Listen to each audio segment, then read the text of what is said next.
Assalamu alaikum, everyone.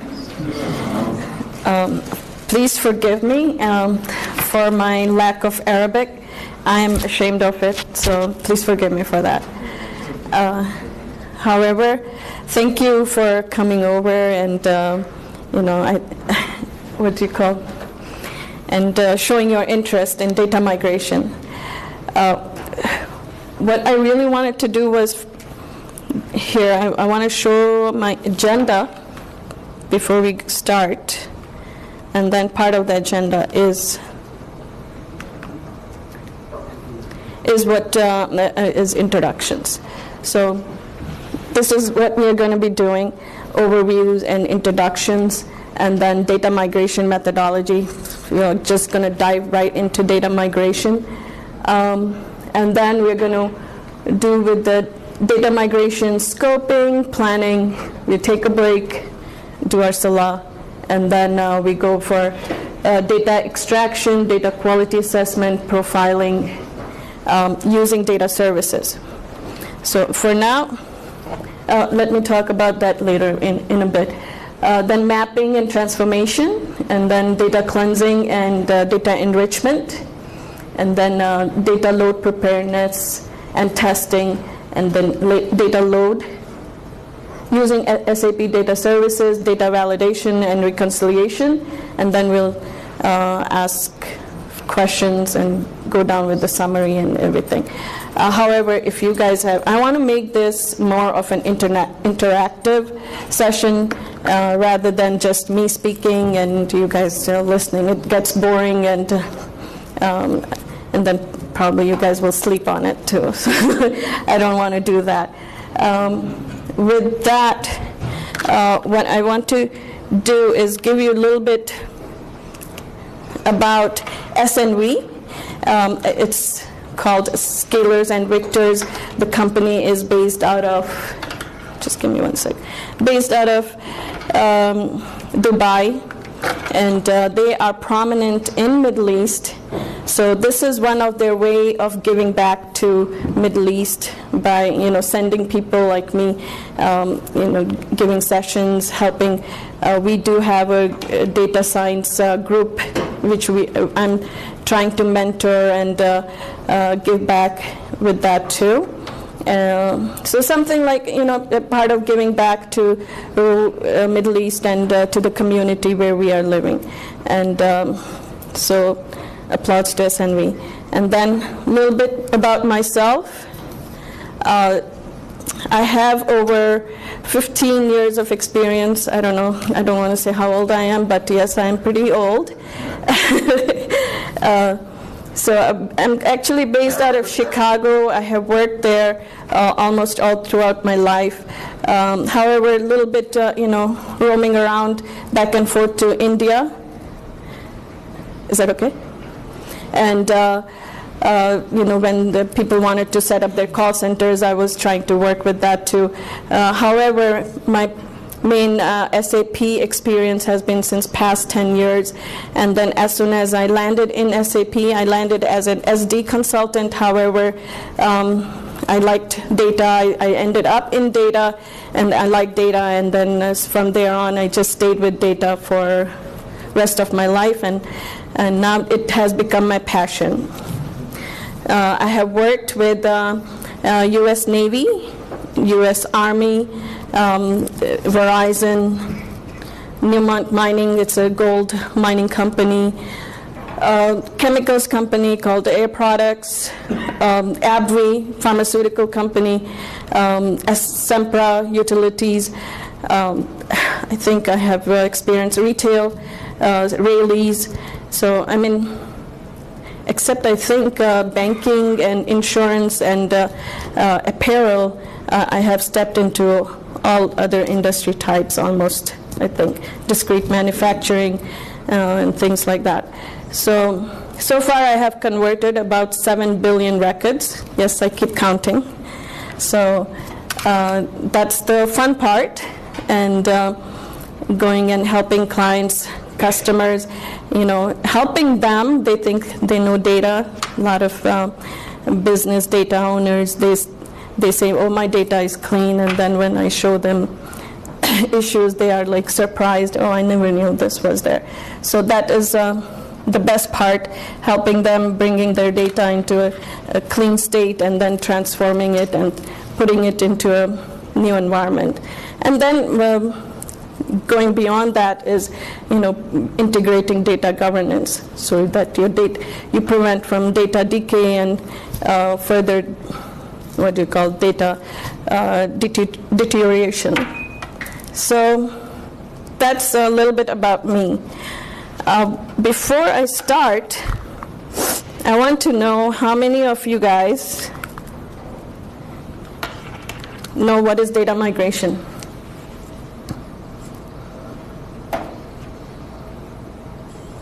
A handful.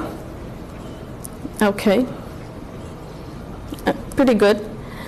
Okay, so tell me, what is data migration? One of you. How about you, brother?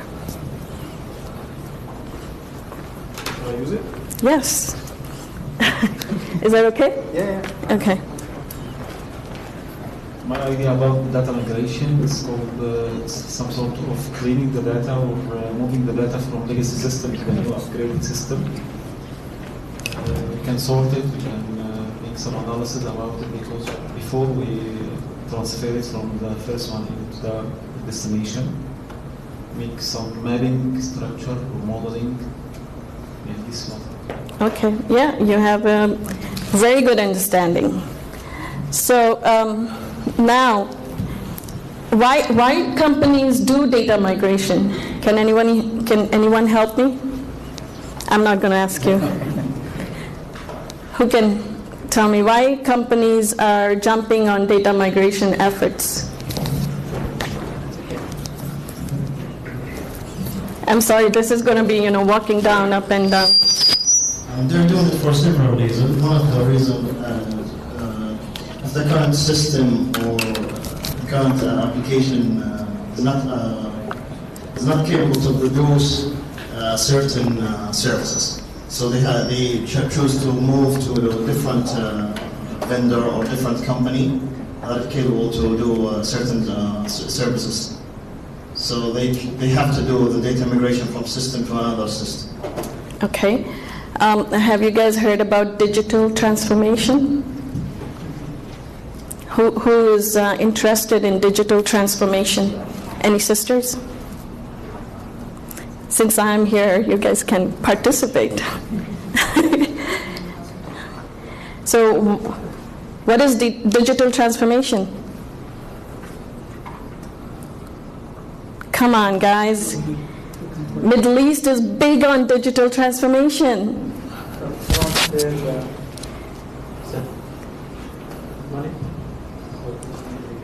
Transfer the hard copy to digital format. Yeah, hard copy, everything. Now everything, people want everything to be digitized. From your recognition, from fingerprinting, ID recognition, everything, from start to end. And I'll tell you, when people went to Hajj, what did they experience? The RFIDs. That is digital transformation. So it's pretty neat. So moving, of course, I don't know who saw the movie Enemy of the State. You can have a little chip on your back or whatever, and we will be tracked. Maybe later on, people on the Hajj will have a GPS in their system, and then we can track them. And probably us too. So yes, digital transformation is from high digitalized world entities to even going from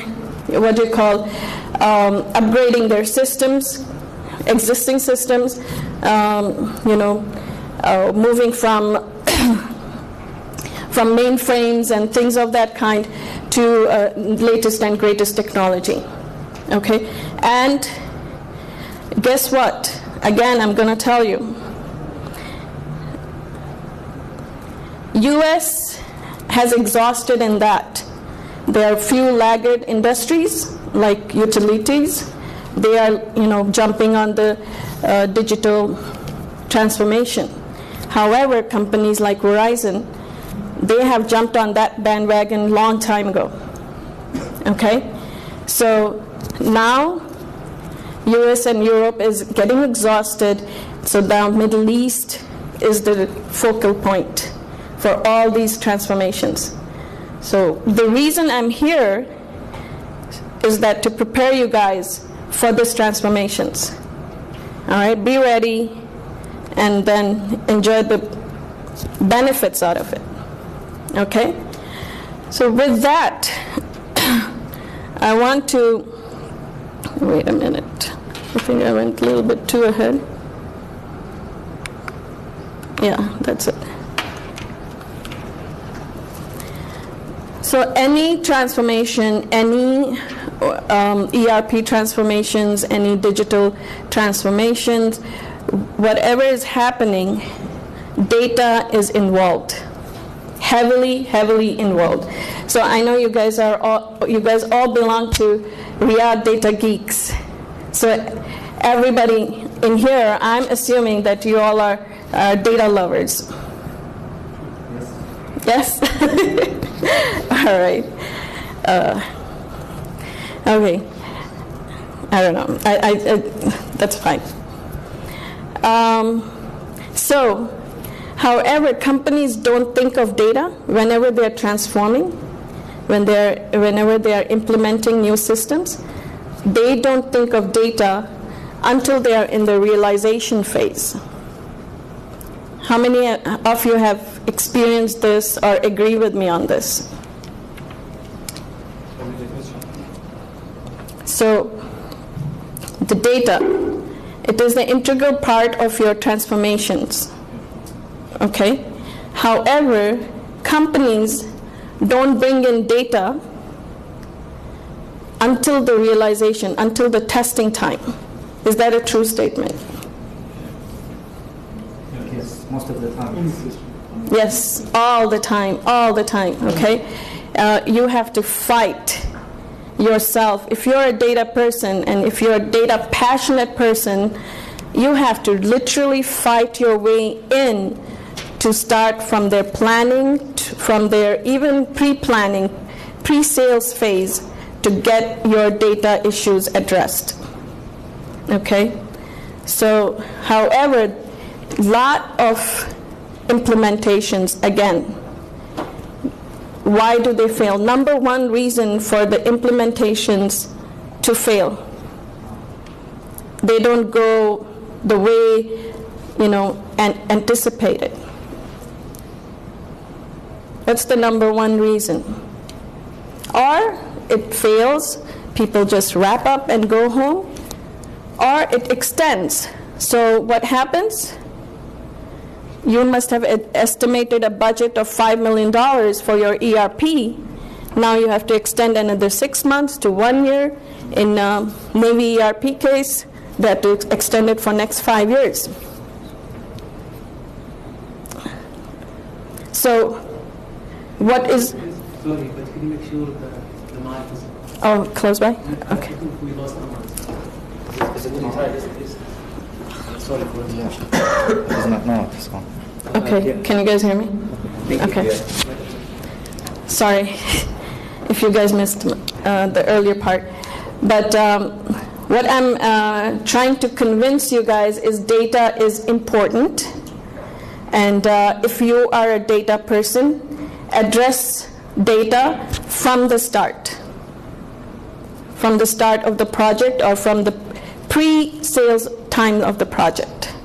So we know we want to get the implementation or whatever the project is successful. So either you belong to a company, you work for that company, or you're a consultant like me who is working for a client or company. So with that, what I'm sharing right now over here is SAP's roadmap, how that's their methodology. How many of you have worked on SAP? How many of you know what is SAP? Very few. So SAP is an ERP system basically what ERP means, enterprise planning resource. It's the other way, enterprise resource planning. Yeah, I'm a little bit dyslexic too, sorry about that.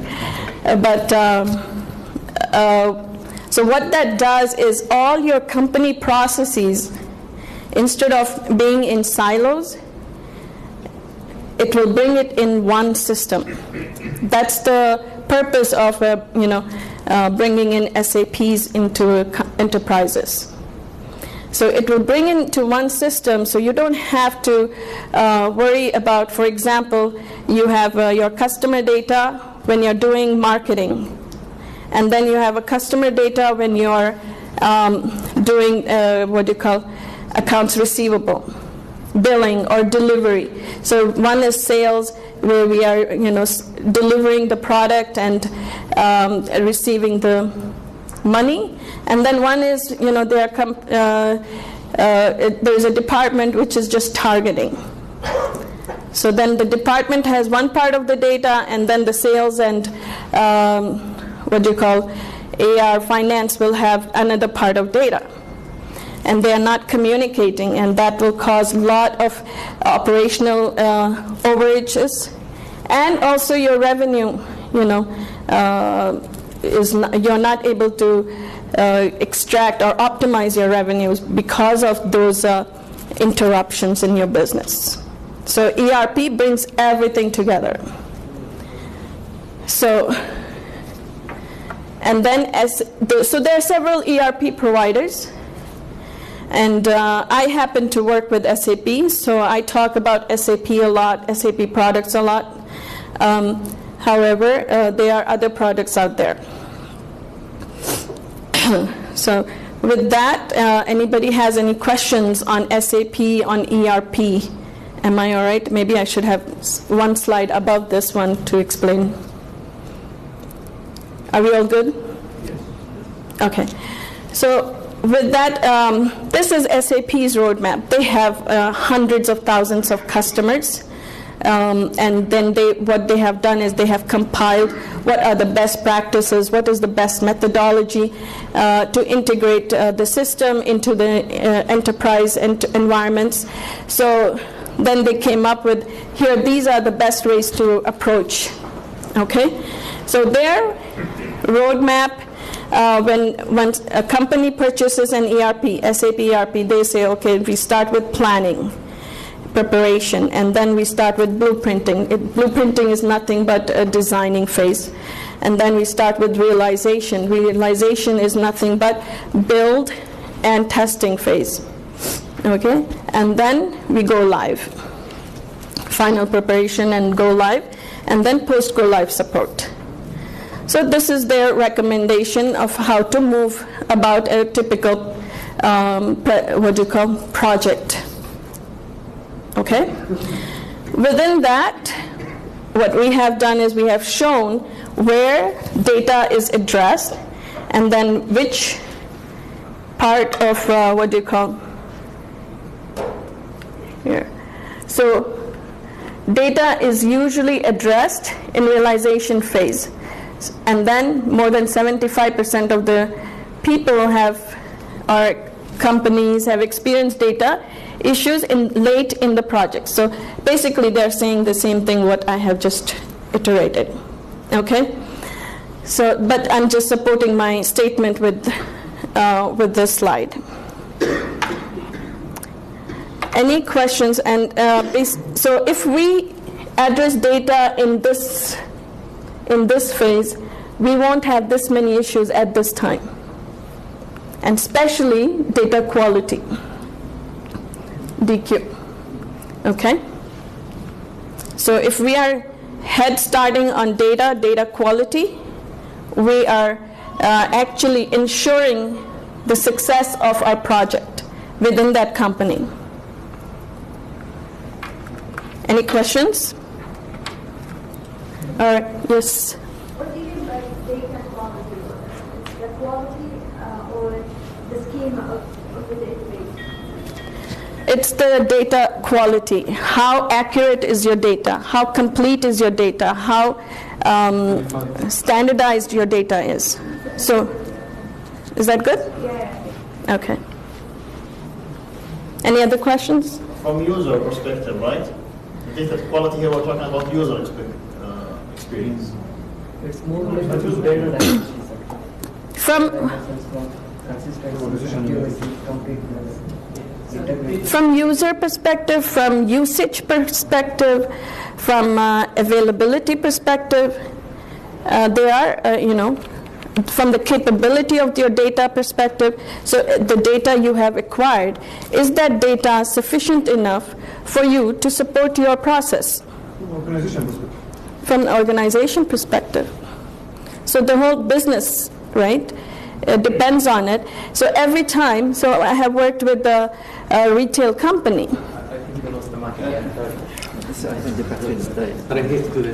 I'll take this then. So I worked in a retail company. They, they buy what you call from farmers, right? They purchase their products from farmers. So guess what? The purchasing group, they have farmers' numbers on a sticky tape under their tables. So guess what? One day the purchasing guy doesn't show up. What is happening with your whole purchasing, right? So it is going to be detrimental for your business, all right? And yes. I want just if a staff should manage the data from the ERP, it's come out from the ERP, or I didn't really get it. I didn't understand. The program. You said ASAP. ASAP. Yeah, it should manage the data from the ERP to make it usable. Is it the ERP system or is it integrated with the ERP? So this roadmap is integration to a SAP integration. So, yeah. Are you with me? I'm sorry if you're not able to. Ask me again. The big idea from the ASAP, I didn't really get it. It's the asking about the rule for ASAP. What is the rule here for ASAP regarding the data migration? So overall, SAP's methodology to work in a project, okay, is to follow these 5 steps. Okay, move from that phase to phase 1 preparation, to blueprinting, to realization, to go live ready and go live, and post go live, right? So that for entire project, not just for data. Okay, so now we follow same methodology. Data migration becomes a smaller sub project into their big project. Okay. You're welcome.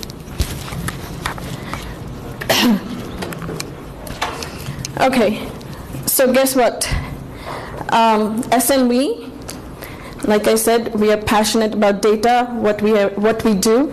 It's not just me, my colleagues, from top to bottom, everybody loves data.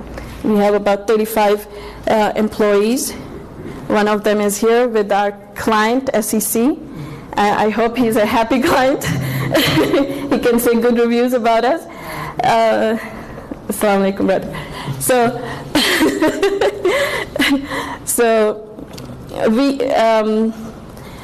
we have brought in all our experiences together, from all the big 5s to all small companies, niche markets where we have supported with our experiences at client site. And we said, okay, let's sit down and come up with a methodology which is more holistic and data-centric. So what we did was, so this methodology does not override ASAP methodology. It actually, complements it, but we have integrated other components to it, which we feel we need to say it out loud or call it out and make an effort to, integrate it in our implementations. Okay? So we call our phase 1 plan and prepare. That's where we are saying, okay, here is the client who's interested in getting an ERP implementation. They want to migrate data to, data is part of their implementation. So what can we do? How can we start? Where do we start? From planning, project plan, charter, scope planning, from those aspects, we address it. We even try to get into a little bit of a discovery within that phase and see, what is actually happening in their systems. So I will use SEC example. We took their data and we did some assessment before even we went into their offices. So we gave them their reports and things like that. However, so there are other things we address. I believe that you have access to these slides, correct? So I'm just going to go high level. I don't want to go bullet by bullet, but what is happening in phase 1, phase 2, phase 3, and then again it's going to repeat in other slides too, a little bit more detail. However, underlying the fabric we put our phases on is strategy. So first we do the strategic part of it. All right. We assess and then we strategize. How is their data going to move? What are the issues with their data? Let's do that planning and strategy before even we enter into actually working with data. And then we look into risk management. So I'll tell you one of my experiences. One of the implementations which I participated in. They had a mining company. They had almost one death per month, and that's when they decided, okay, let's implement SAP. They're worldwide.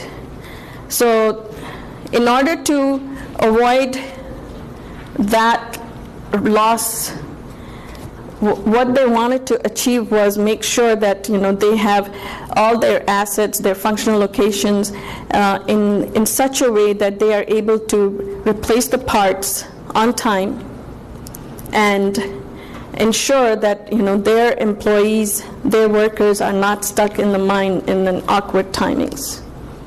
Okay, to prevent that. So that is one risk, you can call it.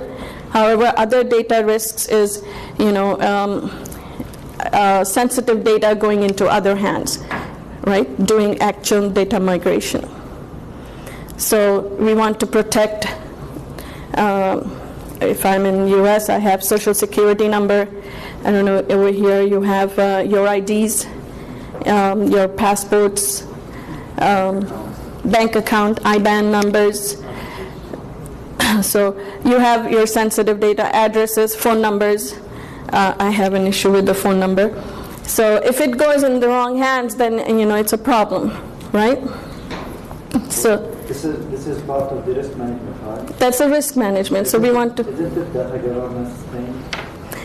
That is different. That is an ongoing operational risk management. This is the risk management at a migration project perspective. Okay?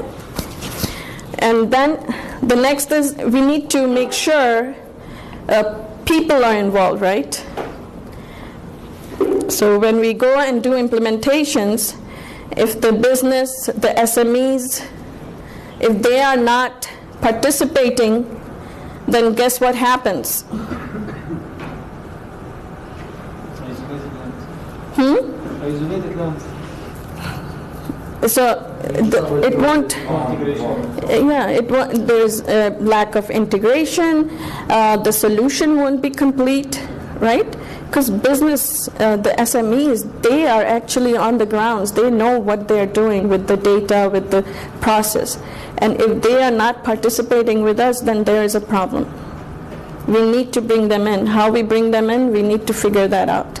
It's a tough part. So a challenging one in every project. They don't want to, there's a lot of resistance and reluctance and all that, culture change. At a retail company when I was there, these people have been there since past 45 years working the same job. Now they don't want to learn a new activity. So guess what? They are not participating. They are not helping me. So guess what I have to do? I have to teach them new stuff. I have to bring them on board and say, listen, it doesn't matter, you're not losing your job. You're just, helping the company do their best, be, on the cutting edge. If not, the company will die if they don't bring in new technology. So your job is still at stake, right? And you learn the new technology. I'm here. So we have to be a little bit more. Are you talking about the IT guys or the system owner guys? Right now I'm talking about SMEs. Now let's talk about IT guys. SMEs, subject matter experts, right? Yeah, so subject matter experts who knows their business owners. So, but now let's talk about IT guys. Are they willing to participate? Are they willing to give their data? Are they willing to give their queries? Why? Security issue. Yep. Or they think the data their job, not business. They think they own the data. Yeah, they think they own the data. They think they are losing their importance, right, in the company.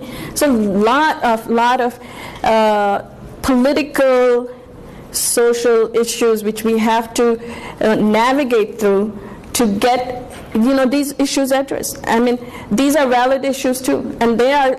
I mean, honestly, whenever I speak to these business owners, people who are on the ground, you have to value their knowledge.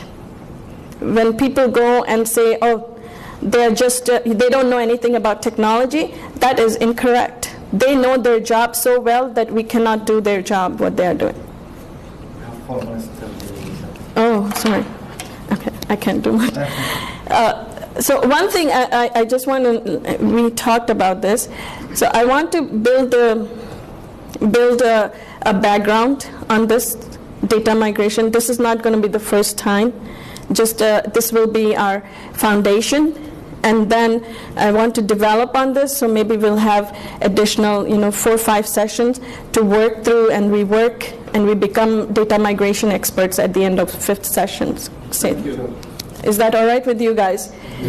Okay, very good. Okay, so probably I won't be here, but my colleagues, like I said, they're passionate, so they will be coming in, filling in the other sessions right now. Okay, so let's get back to this. We were at phase 1 and then on people side. So everybody got why people is important, be it IT, SME, business. Do we all agree on that? Okay, beautiful. The next is process. So we want to make sure, we are integrated with process. Just now a sister asked me. So yes, we need to be integrated with process. A lot of people on projects, they separate data people out from processes meetings. Are you guys with me on that? Yes, agreed? Yes. Again, so it's a difficult job, right? To be a data person, to be a data migrator. We have to, again, build our case. We have to go in and fight for, I have to be in your processes, sessions, right? So that we understand what is happening in old process, what is happening in new process. how is data flowing from in old process? How is data going to flow in new process? Right? Right? So a lot of people say, and then there is other side to it. Data guys will say, it's not my job. It's the functional team's job. It's the configuration people's job. I don't want to be involved in that. So there is that side to it. But where I am, then I am not invited to those sessions because I'm too nosy. So, yeah. But then it's just that I have to build my case. I have to go up and make sure that I am involved in that processes.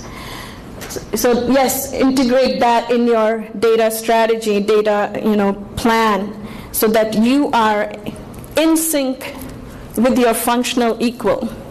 If you're doing SD migration, be in sync with your SD functional team, SD configuration team. Okay.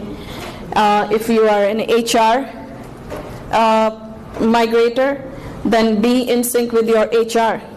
I have my brother up there who's doing HR. So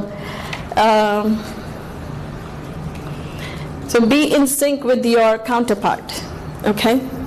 And ensure that we are doing what needs to be done in that project, and again make it successful. Then the technology.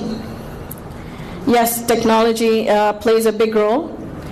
We all want to think that technology is the only thing in data migration, yet it is one component of data migration. Okay? It is there. We need to work with it. And learn the latest and greatest technologies. There are a lot of them out there. And of course, I'll propagate SAP. It's one of the best ones out there, most sophisticated. And of course, it will pay good. Okay. Now, project management. So again, we have to have so this whole thing is talking about, how we are going to plan our project, what activities we are going to do it. So there is that project management component. Almost all the time, project manager is involved. If he is not, we data leads, data doers, we have to build our own project plan. Basically, sometimes I build my own and I give it to my PMO office. Okay. Here, this is my activities, this is what we have to do, and can you integrate it in yours? So sometimes that works better than, sometimes they come in, they know how important data is, but they come in late in the game. So the next is industry standards. This is, a lot of people neglect that. How many people know whenever there is a data migration activity, our seniors or the ones who are not involved in data, they will say, just extract the data and put the data in the new system. That's all you have to do. Why are you worried about everything else? Have you guys experienced that? So what is that called? Extract the data and just put it in the system. No. Garbage in. Garbage in, garbage out. All right? Data dump is different. Data dump is you're extracting the whole data and dumping it on your data migrator. So yeah, garbage in, garbage out. So what happens, I have the top-notch solution built, but my data is not good. I have lots of duplicate customers, for example. What will happen? Does my top-notch solution gives me what I need? It won't. Then people will come back, then the management, the C-level will come back and say, you told me, you promised me I would get this, why am I not getting it? So again, I'll use my retail example. So they buy Pepsi from, several distributors. They're paying millions of dollars together for Pepsi, for those distributors. But they don't know that how much actually they are buying Pepsi. So guess what they're missing out? Because I'm paying one distributor 500,000, I'm paying the distributor number 2, 2 million, I'm paying distributor number 10, 1 million. So what am I missing out here? Put it all in one place. Centralized data. You said what? Put all into? One place, like decentralized. Centralized data? What did you say? Centralized data. Centralized data, but still I have five different distributors or 10 different distributors. It will be one, distributor 1, distributor 2, distributor 3. That should be in one pool. That is after the fact. Data warehouse will tell me, but even data warehouse doesn't catch it because those are separate distributors. Somebody said something here. No accuracy in data? No, there is accuracy. Distributor number 10 is buying $1 million worth of product, or selling $1 million worth.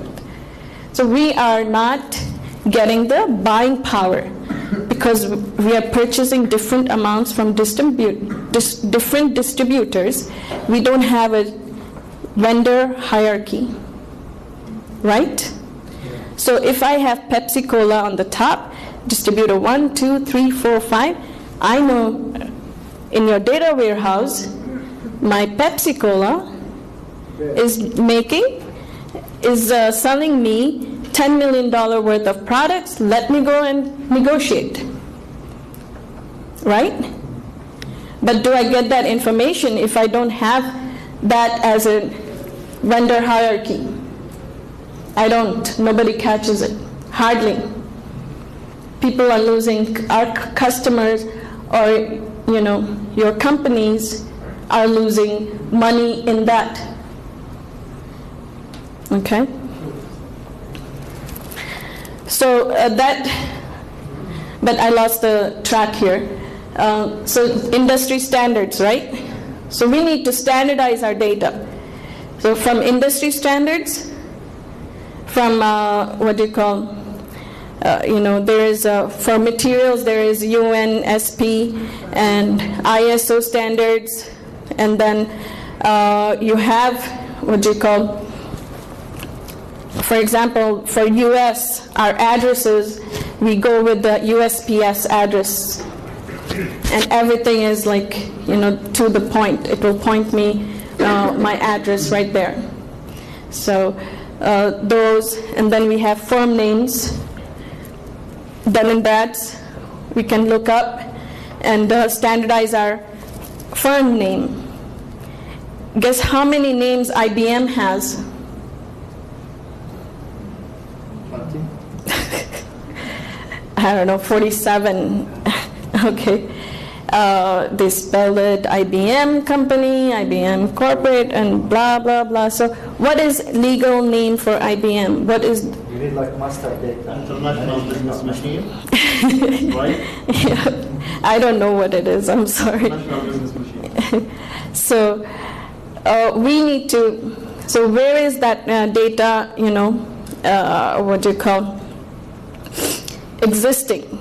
What is the actual name? We get that. That is, for me, it's Dun and Brad's. Maybe same thing works for you guys. I haven't worked with customer data over here yet. And then, so you have firm names, you have addresses where you can synchronize, or where you can standardize your data, and then you have materials, MROs, where you can standardize your data. And then there is manual standardization, right? So we have first name, middle name, last name. I know over here we have a big issue with that, right? Our first name and middle name is too long, right, with a lot of spaces, and then last name could be, with two names with the space. With English only. With English only. Don't face problem with Arabic. Yeah, I mean, so I mean, right now I was working with that, and it's a challenge, which needs to be addressed in English, like you said, because in Arabic it might. But then you have, for example, Abdullah bin, something. So then you have, don't you write in Arabic three things, right? So you still have that. So, so there is that. But don't. I mean, even in U.S. you have name issues. You have Mr. and Mrs. to be parsed out, and then there are a lot of other issues. Okay, so that's standardization. Any questions on industry standards, standardization of data? Yes. Let me.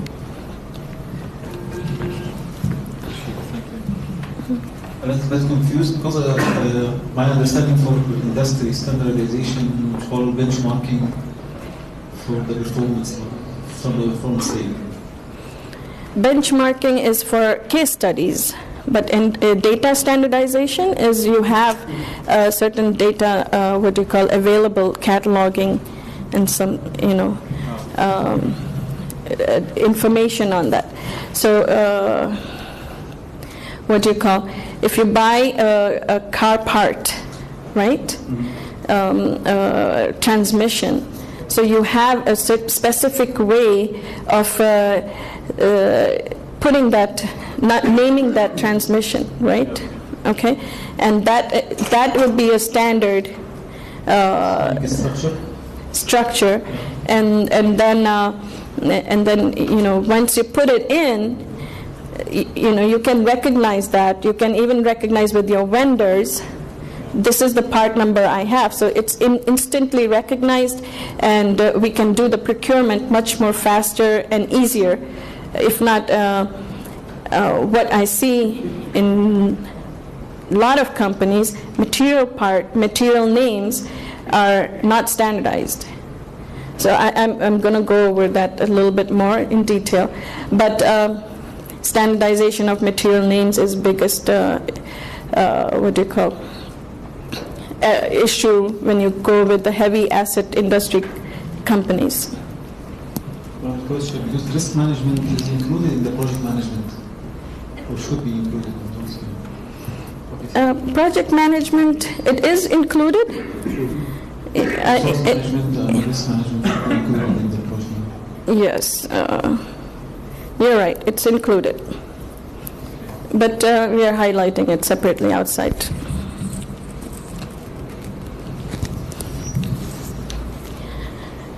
Auditability.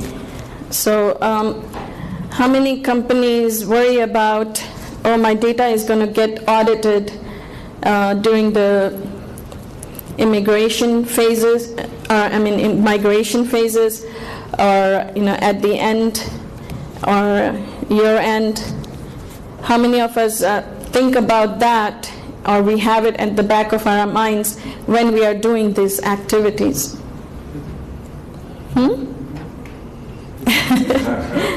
Later, right?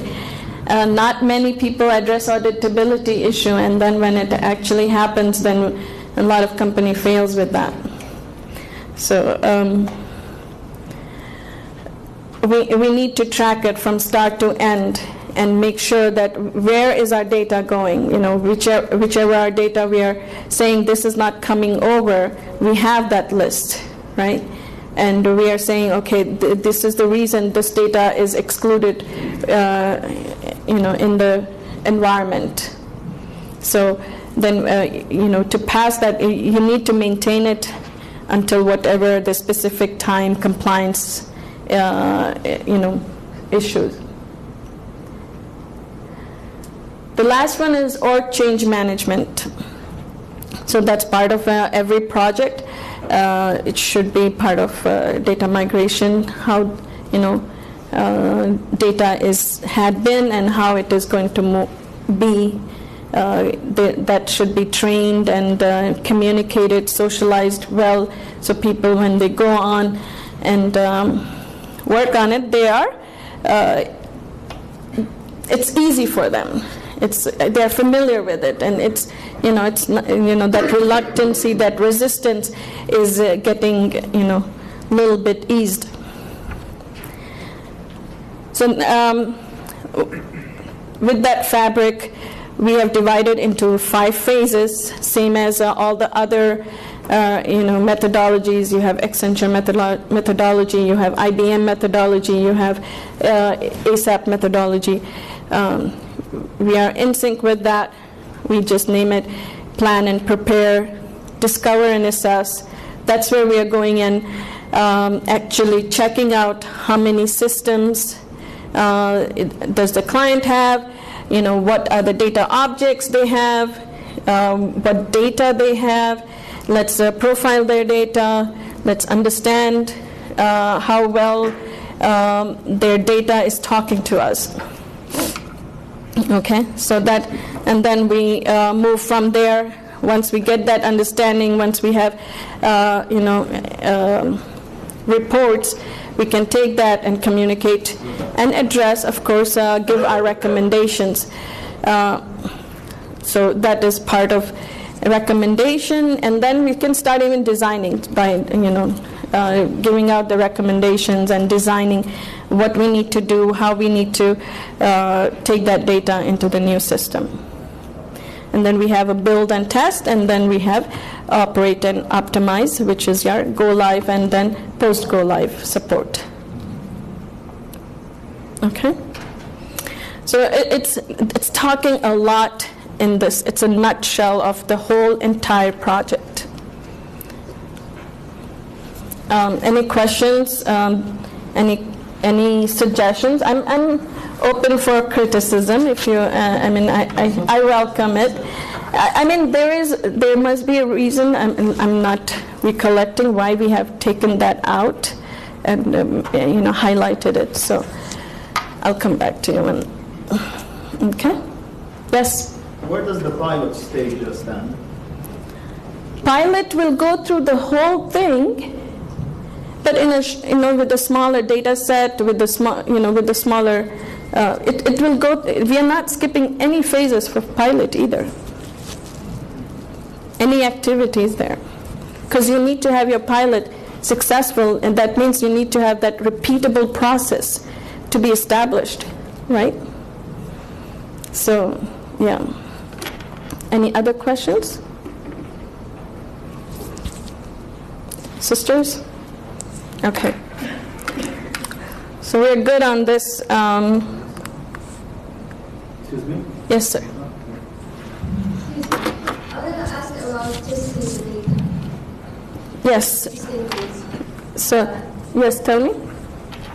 Is this meaning that testing the data is transferred successfully in a database, or you mean black box testing from a tester perspective? You will have different types of testing. Yes, sure. Yes.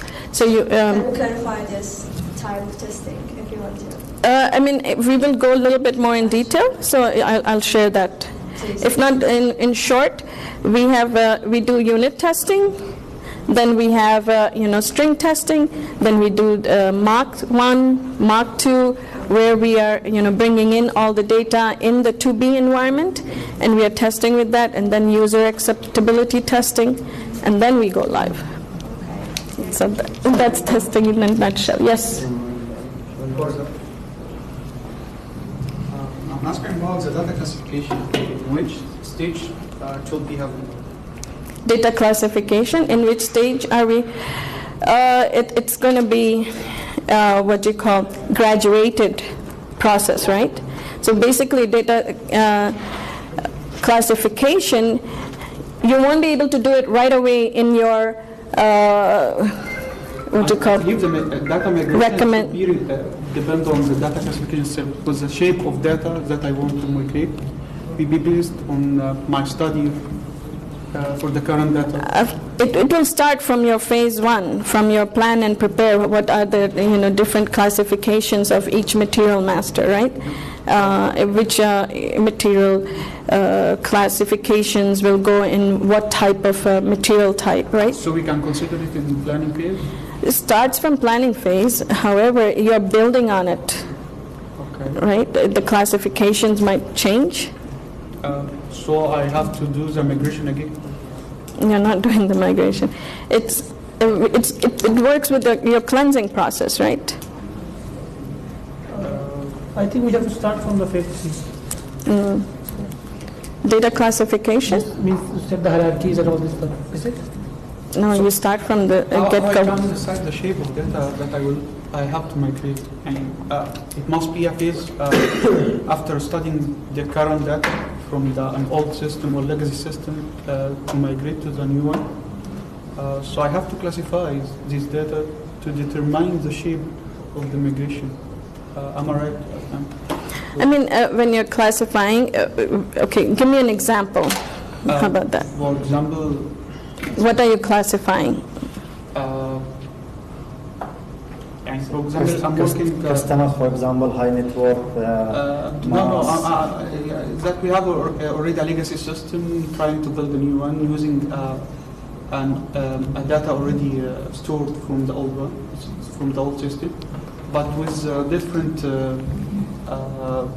structure, like I have to do a transformation and new mapping for this data to satisfy the new system needs.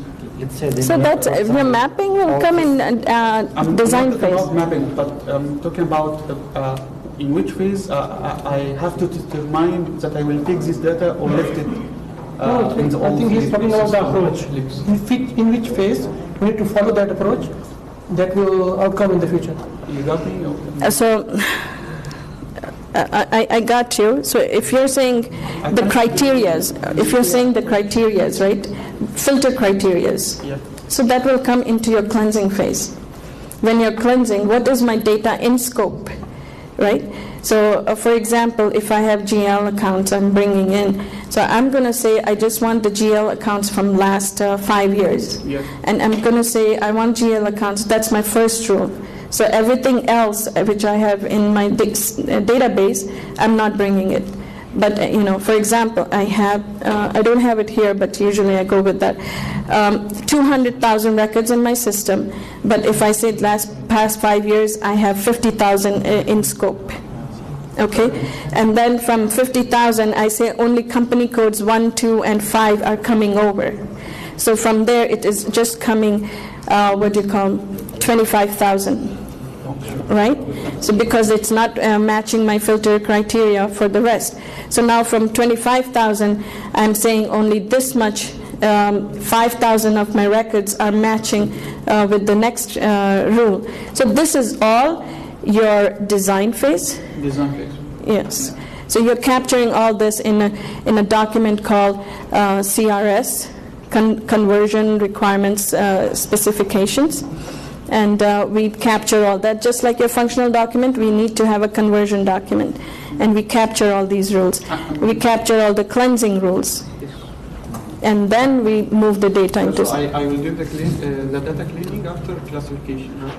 Yes, you will start, because you don't want to, classify data which is not in scope. Yeah. Have I answered? Filtering criteria of that. Yeah. Thank you. Okay.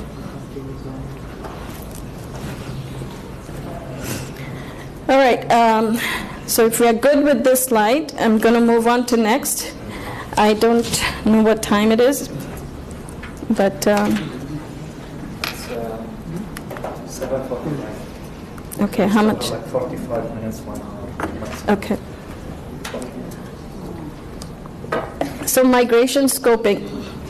So what does data migration scoping consist of? I wanted to ask you guys, what do we have to consider when we are scoping our data migration activities?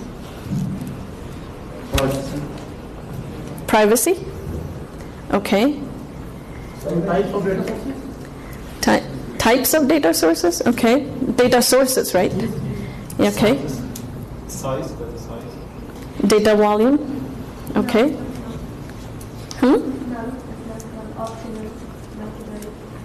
Sorry, I couldn't hear you. Null and not null. Null and not null. That is, we're going too much specific into the data, right? Yeah. Not yet. Data quality. Dimensions? What do you mean by dimensions?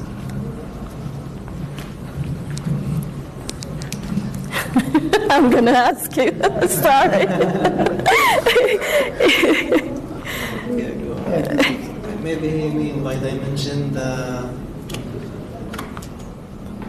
classifications of the data. Yes. Okay. Data Okay. Data types. Okay. Data. Again, I want to know when you said data. Maybe that type of story. In the scope, the data in the scope and the tables. Okay, tables. Yes. If you mean tables, okay. But we are still going a little bit deep, but that's fine. So what does a table consist of? So what's the higher level of the table? HR table. So it's in HR data. Schema is fine. Again, we are talking about tables. Dimension and measures. So counts, somebody already mentioned. Size. Size, somebody already mentioned. So historical data, transactional data, master data, referential data. I said referential. Maybe the language. Which language we're going to be in? Yeah, I mean, Records. it's part of, yeah, we are considering it, you're right. Yes? Records. Yes, he already mentioned volume. So data consists, so when we are scoping it, we're scoping first on the top level. What systems are we migrating to what system? Is it one is to one? Is it many is to one? Or is it many is to many? Correct? Okay. So that is the highest point. Then comes what modules, what processes are we migrating? Is it just HR? Is it SD? Is it procurement? Which module? Which modules, which processes? We can interchange the language there. Then comes, now within a module, which data objects are we bringing in? Are we bringing in pricing? Are we bringing in customers? Are we bringing in deliveries? Are we bringing in open items? So historical, transactional, how much historical? Right? So these are some of the, so go from top, bring it down, classify it, categorize it, and then, we'll speak the right language when we are talking to the business, when we are talking to the SI. What does SI means? SI. System integration. Who's your SI? You know your SI. System integration. Help him now. No. So they have bad appraisal this year. Oh. Okay, SI is system integrator. So who is integrating my new system? Who's integrating your new system? Now we. Uber? Okay, it's Wipro. Yeah, Wipro. Yes. So it would be Wipro, IBM, Deloitte, Accenture, you name it. So what are the challenges in scoping our data? I mean, when we scope it in the preparation phase or in the planning phase, what challenges do we see? What happens? Anybody?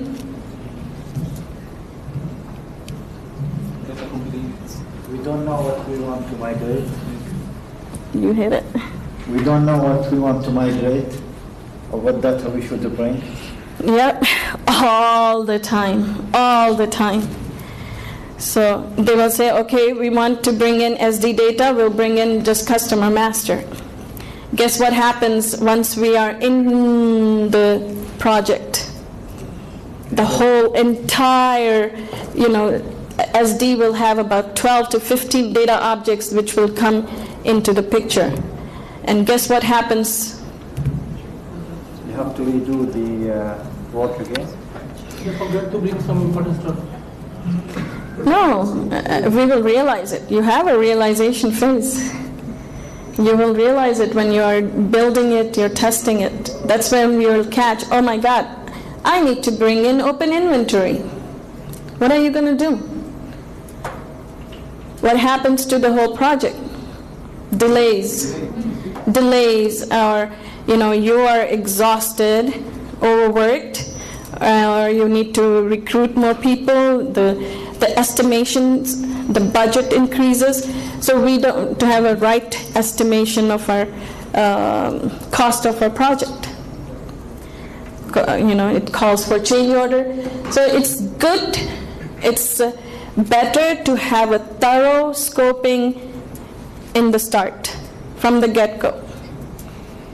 Okay? It's better to eliminate it later in the project, but in the beginning, just bring it in and see, does it fit my needs? Yes? Do you have an agile approach for this? For example, we can bring something, test it, go live, then come again? The way we work in actual projects, it becomes a hybrid approach. It's not fully agile, it's hybrid. Yeah. Because what happens is we do our design and we take it in, we do our build and we are testing it, and then once we are doing that, we didn't capture this scenario, we didn't capture that scenario. It is coming in anyway. Yeah. So it's never waterfall. Okay, it is always going and rework. But that becomes my agile, I guess. Yes? Are we going to deal with normalization to the data? Normalization? In terms of migrating the data? I haven't dealt with that much. Because it's about normalized. Yeah, it's almost, we are bringing in from tables to tables, right? So it's most of the time normalized. No? Not more.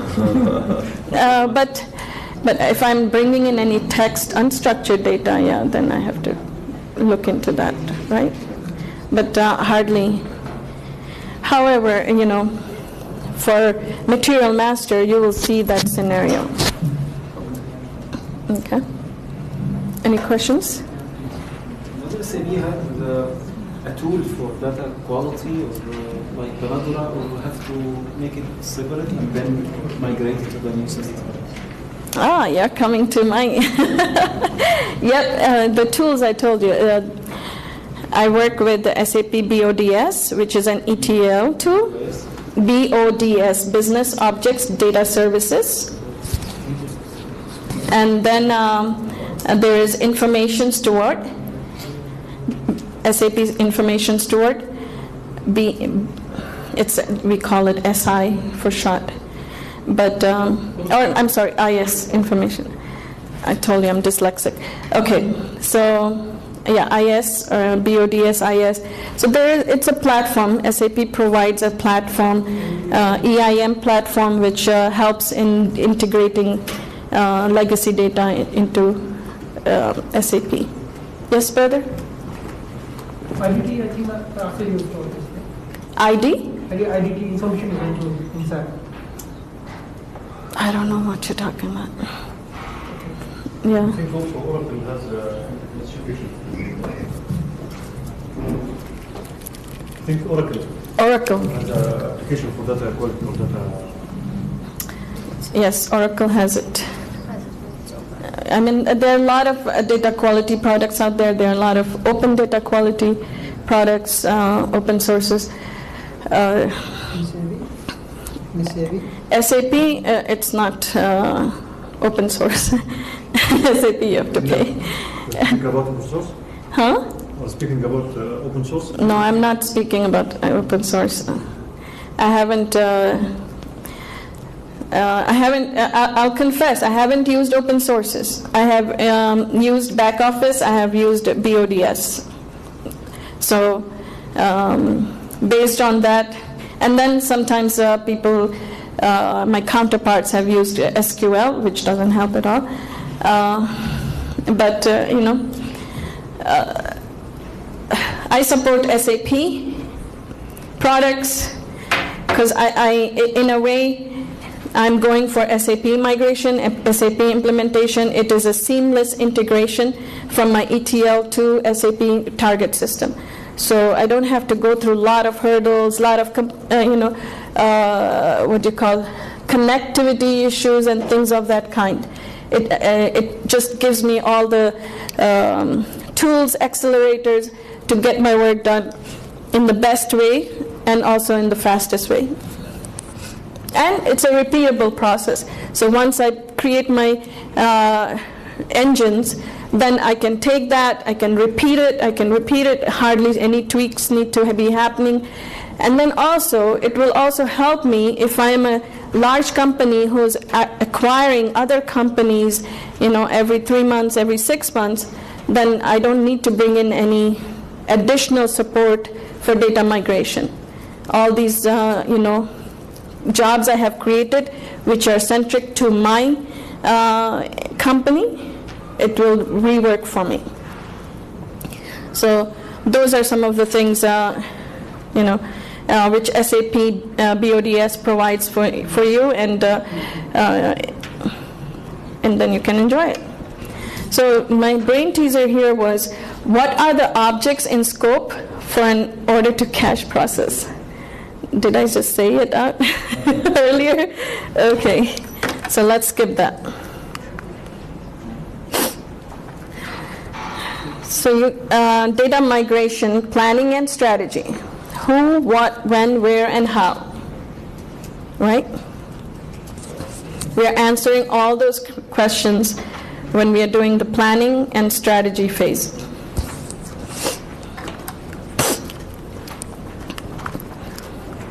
Key players in data migration. So you have a data migration lead. You have a data migration technical lead. So BODS, you have a technical lead. You have a data migration developer. So within BODS, you have a developer. Or multiple developers, depending on the scope of the project. You have a functional lead.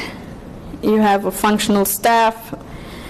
You have a business lead, business users, infrastructure lead, system support lead, testing lead, cutover lead, business process lead, and the list will go on. But yeah, this is a typical list. So did you guys guess? Who can fall into one of these roles? Who are falling into these roles?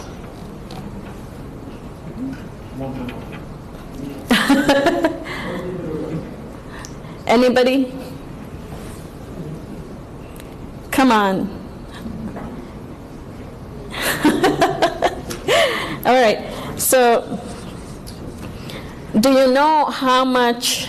So one of the reasons I like SAP is because it pays me big money, right? So do you know how much an SAP data migration lead, technical lead, or developer makes in US? I'll tell you about US. 75,000. Huh? 75,000. Okay, close. So starting salary is 75,000. Okay, you have 3 to 5 years. You have 5-6 figures salary. If you have more than that, you have much more better salary. So that's why I'm a big fan of SAP. Again, I want to promote. I want you guys. There are a lot of SAP implementations happening in this country. Get on that bandwagon. Learn these tools. These are not that difficult. Are they free? The tools? I'm going to give you guys the resources where you can avail it. If you can, afford $10, you'll get the 40-hour course. Okay? And there's another thing at the end I wanted to say.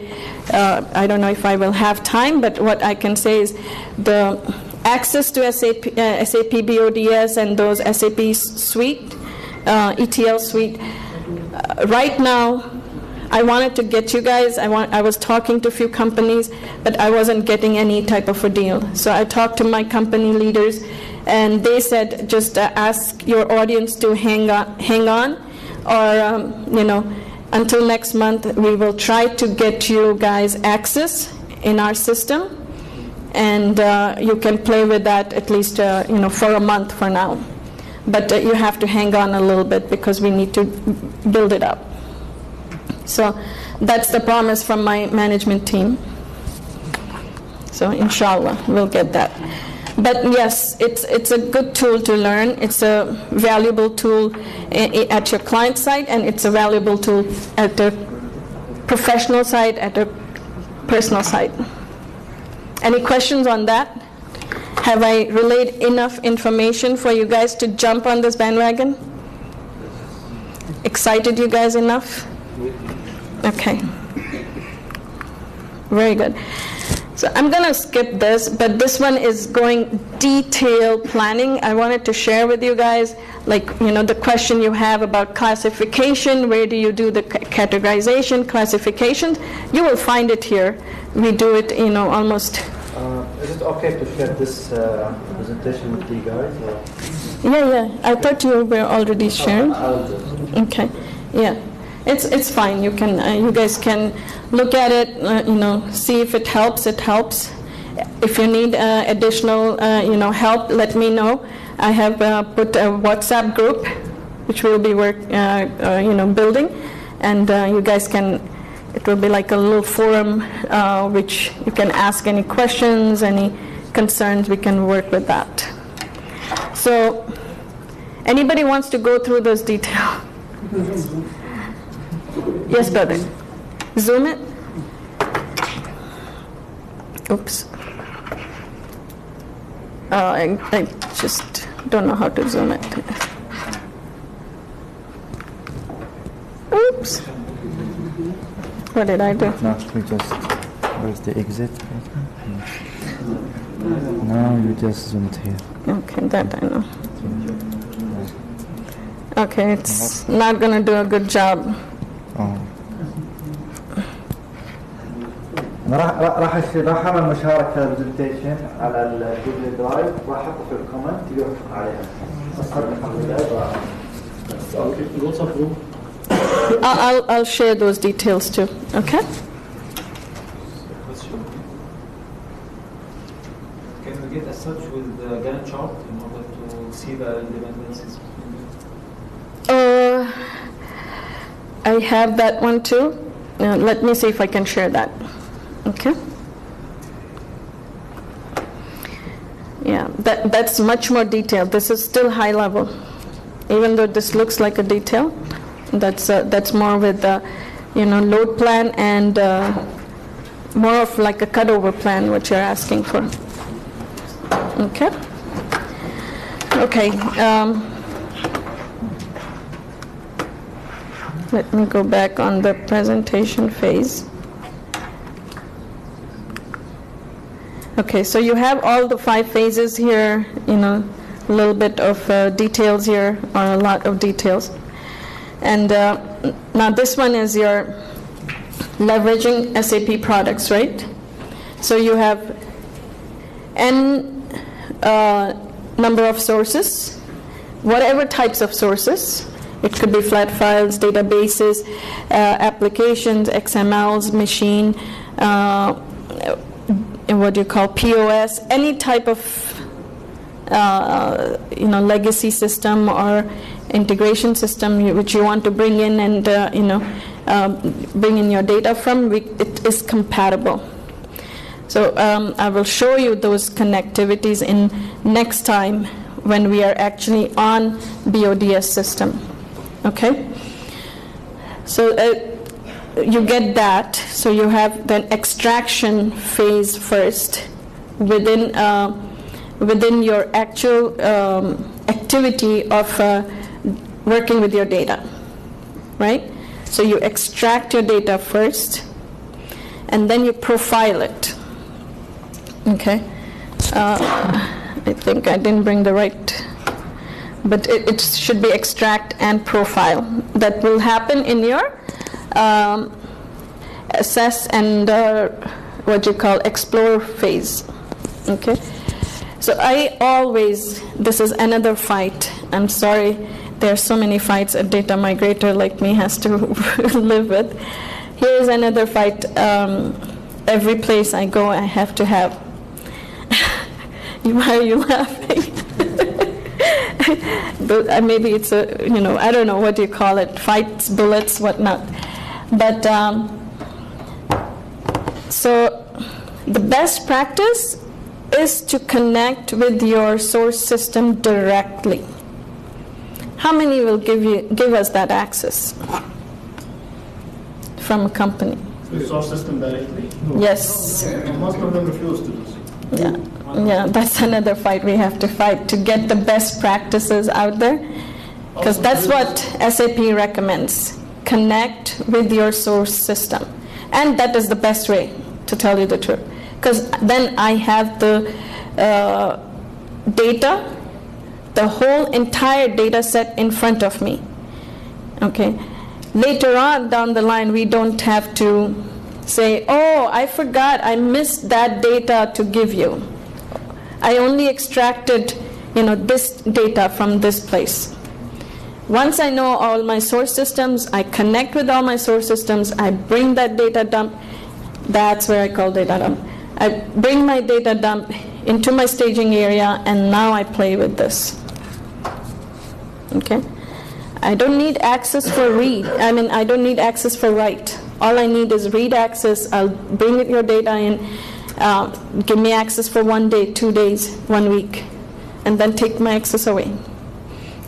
And then I'll stage that data, and now I'm ready to play with the entire data set. This is helping the client. It's just that we need to learn the way to communicate to them, to persuade them. It's hard, but at times you win, at times you lose. It's part of the game. So that's one of the best practices which I follow, and I try to at least warn my client, okay, you're not giving it to me, so then it's, you're responsible. Right? So the next one is I profile that data. So this is where once I profile, what happens is I do a generic profiling. I have names and addresses and phone numbers and countries and whatnot. So I do the generic profiling, okay, and see how that data is playing out. Then I go to the customer and I show that first level of profiling and say, okay, this is how your data is being captured. Are you aware of it? Your phone numbers are not all in proper forms. Are you aware of this? Okay. Your addresses, some places where it is street, you're putting cities. Some places where it is cities, you're giving states. Are you aware of this? So once you give them that awareness, then they will tell you, oh, I need to clean my data, or can you help me with cleaning my data? Sometimes it is a manual activity, sometimes it is, yes, we can use data tools, data services, some of the data quality tools to do that. That's a high level of profiling, right? The next level of profiling is detail level. Basically what I'm doing is I'm capturing business rules. So the business tells me my customer data has to have name, address, phone number, email address, contact name. It has, if these I don't have, that customer is not valuable for me. Okay? So then what do? I need to check based on my business rules.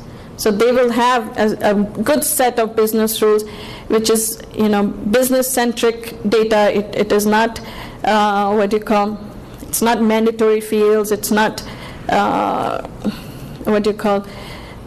general fields. It's going to be, this is what I need to capture. Is my customer wholesale? Is my customer individual? Is my customer, which category it is falling in? So if that is not there, I cannot give the pricing. My pricing won't work for my customer. Then I cannot do any sale to my customer. So those things, we need to sit down with the customer, have a one-on-one session, and we need to capture these rules. And then you build these rules in your data services. And then you push your data again in that. And you see how well your data is playing out with those rules. Sometimes they have the rules, but the data is not fitting even their as-is functionalities. There was another manufacturing client.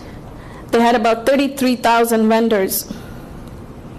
And out of that, they said, we cannot deal with the vendors who doesn't have their address, because if we send them the check, then, we don't know where the check is going. Guess what? Only 30% of their vendors had the right address, the right fields, proper form. So all the rest is all messed up. So guess what? Who becomes valuable there? Who becomes superheroes? Us, data cleansing people, data migrators. Okay? So those are some of the profiling strategies I have used consistently at my clients. Starting in a way, I'm starting them in a graduated way too, not giving them the heavy dose in the first shot itself too.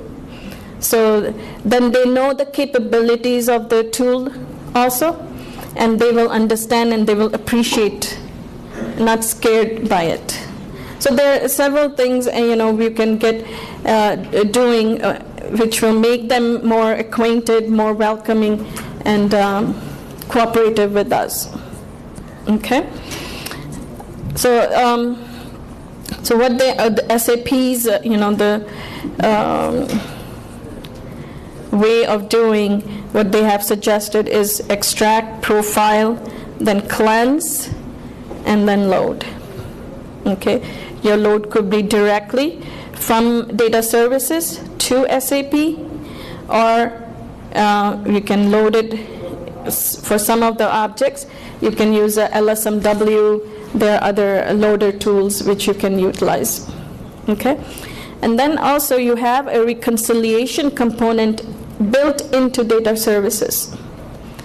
So that reconciliation, what happens is you will be able to say, okay, I got data from legacy, this data, and you get this report in SAP, it converted into this, so let me check and validate and then approve or not approve. So again, this is built in. There was an Army project which I was involved in.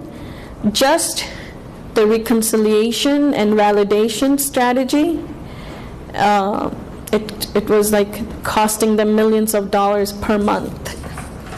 So just to build that strategy and implement that strategy, because they were doing it manually.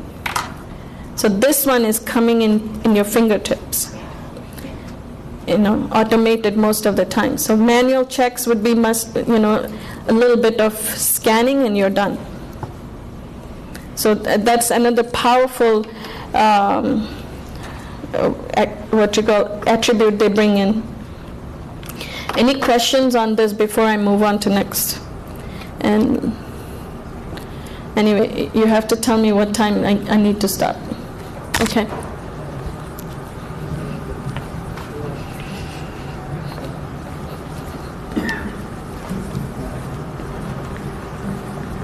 Yes. ETL. So extract, transform, and load. So, so now you call that, it's a short form, but the actual ETL activities we are doing in that ETL tool is much more longer, right? We are extracting, we are profiling, we are assessing, and then we are cleansing, we are transforming, enriching. Contains all the 4 steps? Contains all and then validating and loading. It's a lot of activities that's why I love this tool. It gives you all these capabilities within that one box. Okay? And very easy to use. So one tool for all these possible? Yes. One tool. One tool. How can we minimize from the legacy data environments, multiple data sources, the data integrity issues that could be happening? How can we mind it? Minimize or... Data integrity, why would you have it? Because now you know which source your data is coming from. So you are actually addressing data integrity right there. Instead of actually getting your data, in Excel files, which we don't know where it is coming, what query they are using, this one will actually give you much more better perspective. So I have to study all these data sources before the migration phases? That's the question I have right now with my current client.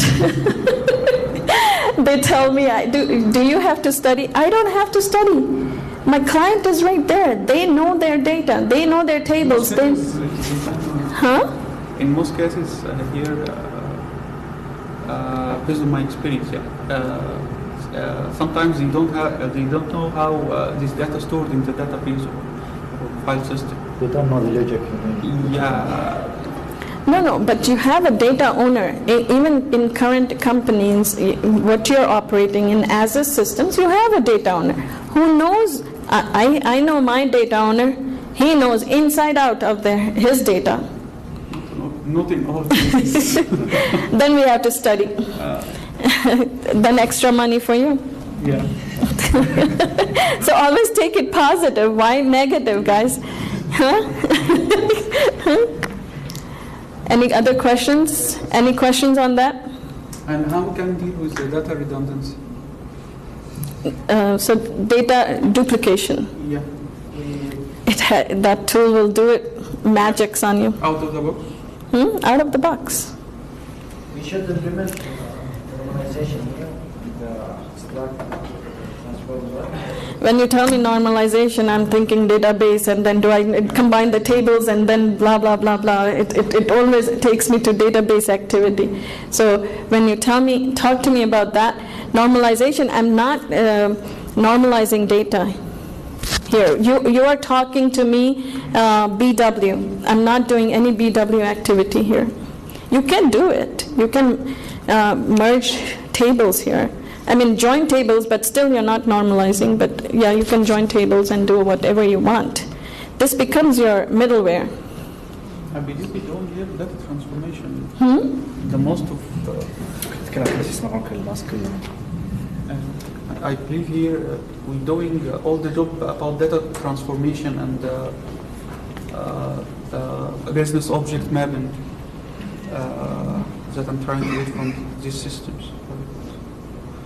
That I'm trying to migrate to the new system from the legacy one. So, but you can use this for your BI, BW. So what this becomes, once the company acquires this tool, this is your asset, right? So this will become your central repository for your metadata. So you bring in all the systems data, metadata, you store it here, and you join that, whatever you need to do, you can do this. And it handles tons of data. Yeah. Okay, any amount. So that... So it stores the data in this process, or transfer it to another database? Yeah, it will transfer to other database, to staging area. So whatever staging area you have. But you can store it in SAP HANA. So my brother was telling me about SAP HANA. Oh, okay. Right? Brother Tamir was saying. So do you guys know what SAP HANA is? No. No? Who knows what SAP HANA is? I'm not going to answer that question. All right. SAP HANA. Platform. It's a. Let me go with the. Sorry. Yeah, it's data and memory. Data? And memory. Very good. She got it. What's your name, sister? Gaza. Gaza. Okay. So it's in-memory database. Okay. In-memory database. So that is your SAP HANA. So what does that mean? In-memory database. Faster. Yep. Faster than Ferrari. But yeah, it is very fast. There were some pilots we did. It took like about 7 seconds, even less than 7 seconds, to process 1 billion data records. So that's fast. That's how fast it is. So that's a database. Now, what is S/4HANA?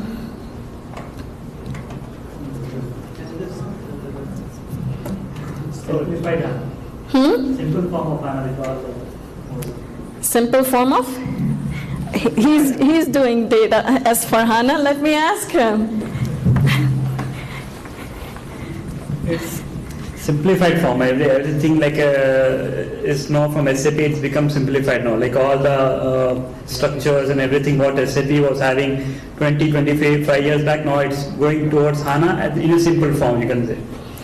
So in a simple form, but it isn't another. It's an application layer. S4 is your application layer. HANA is your database layer. Okay? So when you have ECC on top of HANA, you can do that, right? So you still can have ECC 7.0 on HANA. So it's faster database, but old ERP system. Okay? So S/4HANA is the latest and the greatest ERP system, which is more in compliant with your HANA database. So it is actually, you have a fast database and now you have fast application. Guess what is happening with your company infrastructure? So that's where we are able to use real-time data insights, right? We are able to make decisions on the spot. And how do you compare it with Kafka? I don't know Kafka, sorry. I'll learn about it and I'll let you know. Okay, so we have like 10 minutes. Okay, so since we are at this S/4HANA and HANA topic, what I want to relay is Brother Tamir, who's the organizer for one of the organizers for Al-Badr. He said they support any ideas which are coming towards HANA, S/4HANA. Okay, for entrepreneurship and things like that. So if you guys have ideas, bring it on. The brother is here. Communicate and see how he can help you, support you. Okay. So I think I am relaying the right message. If I'm not relaying the right message, please have him correct me. I don't know. Okay, please. Thank you. Okay, so I have. What I heard is I have about 8 minutes. I have used up 2 minutes here. So we have a lot more. So data extraction. I think we have dealt with a lot of these topics at a high level, at a detailed level. So how about you guys go over this? I wanted to talk about data taxonomy, how we can, classify data, especially the material master. Maybe I will do that in the next session. Okay, and go in detail. Either I'll do it, or a member of our team will come in. So that's another interesting topic: data taxonomy. How to cleanse that. So, and then we'll move slowly, and we'll bring you guys up, up to speed on SAP BODS, SAP IS, okay? At least get you guys familiarized, enough interest in it, so you guys can go and learn about it. So my last page here, this is too slow.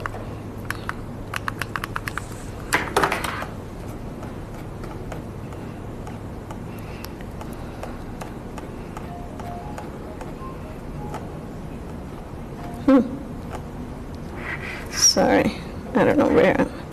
Okay, so last 2 pages are giving you information, so resources available out there. So Udemy, this course, it's given by Junaid Ahmed. It's probably $10 if you sign up from your phone on Udemy. Sign up. It's about 25 to 40 hours of course. He goes in very detail. He explains it pretty well. So take that and see how it works out for you. Very beneficial. And then I have listed some SAP press books, which you guys can go and purchase and learn more about it. You can always go to SAP website, right? And Google the SAP BODS. You should be able to get the information.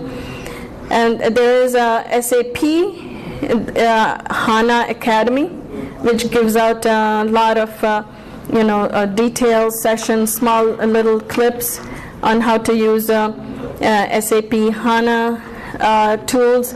We can talk about that later, but it will get you acquainted to these concepts. The next, some cool links, which so I have a blog on SNV's website. So go check out that blog if you guys have time. It's very small little blurbs I do. And then I was talking to you guys about the WhatsApp group. So join this WhatsApp group, and we'll put you in that forum. We can talk about anything about SAP BODS, data migration. We can, ask questions. I will have some experts on there. They will answer it. It won't be probably all the time I would be answering those. There will be multiple experts, and then all of you are welcome to join that. And then send us an email if you're interested in getting access to the system, BODS system, which I told you about. We will. I know it's not there yet from our side, so we'll get you guys going on that for at least for a month. That is my management's promise. Now they're promised. Now the last thing, the coolest is my LinkedIn. Please join it. Any questions? Any concerns?